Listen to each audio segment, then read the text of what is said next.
안녕하세요. 건강 영양 상담해주는 오드리 약사입니다.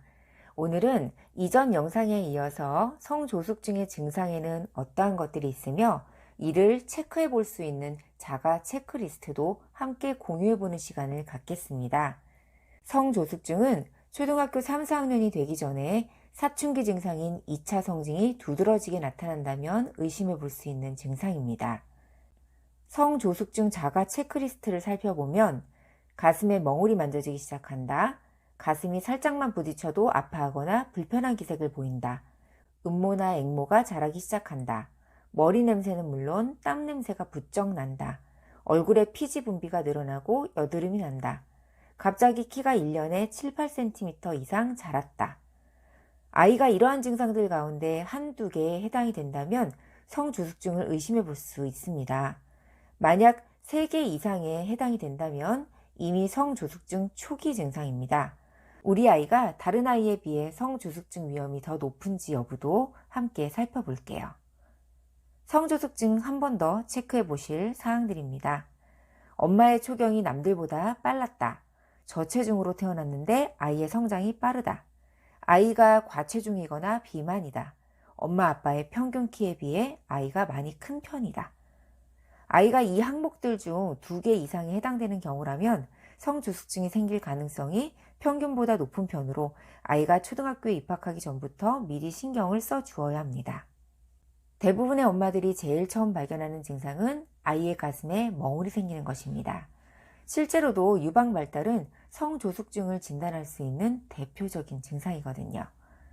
성조숙증은 2차 성징이 나타나는 평균적인 시기보다 2년 정도 일찍 몸의 변화가 나타나는 증상을 말하는데요.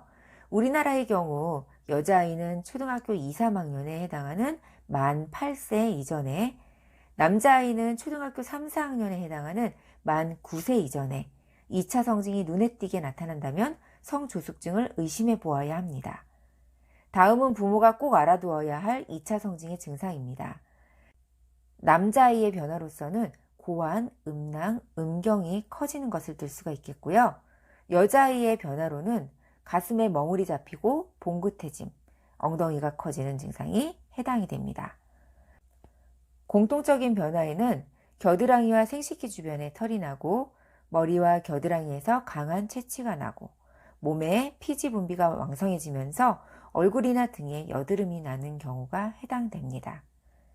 아이가 성호르몬의 영향을 받는 것은 엄마 뱃속에 태아로 있을 때입니다. 이 단계에서는 생식기관을 발달시키기 위해 여자아이에게는 여성 호르몬이, 남자아이에게는 남성 호르몬이 반드시 필요합니다. 그러나 아이가 태어난 이후에는 사춘기가 되기 전까지 성 호르몬이 분비되지 않는데요. 이는 성기관보다 다른 기관의 발달이 먼저 진행되어야 할 몸의 필요성 때문입니다. 다른 기관들이 모두 성장해서 성숙해지면 몸에서는 다시 성호르몬이 분비되어 성기관의 발달을 촉진시킵니다. 그것이 사춘기입니다.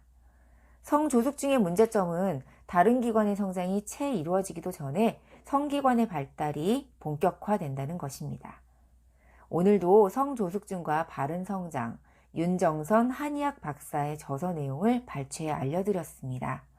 성조숙증 치료는 빨리 시작할수록 제때 치료할수록 치료 효과가 높아지는 질병이므로 평소 성조숙증의 증상들에 대해서 미리 알아두고 잘 기억하며 혹시 우리 아이가 해당되는지 신경을 기울이면 설사 우리 아이에게 성조숙증이 찾아왔다 해도 빠른 치료와 예방이 가능할 것입니다.